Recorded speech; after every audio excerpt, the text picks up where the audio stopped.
60% लोकांचं आयुष्य केवळ मित्रांमुळे बर्बाद झालं महाराज. 60% आयुष्य उद्ध्वस्त फक्त मित्रांमुळे.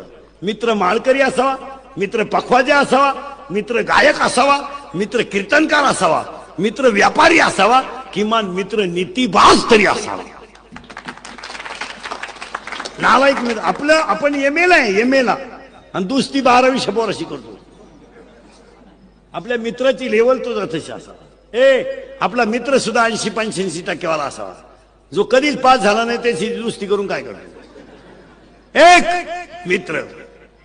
एक मित्र मित्रापासून सावध. सांगा मला आपल्याला प्यायला कोण शिकवली? मित्रांनी. प्यायला कोण शिकवली? मित्रांनी. आपल्याला गोवा खायला कोण लावलं? मित्रांनी. आपल्याला वाईट गोष्टी घेऊन गेला कोण? मित्र.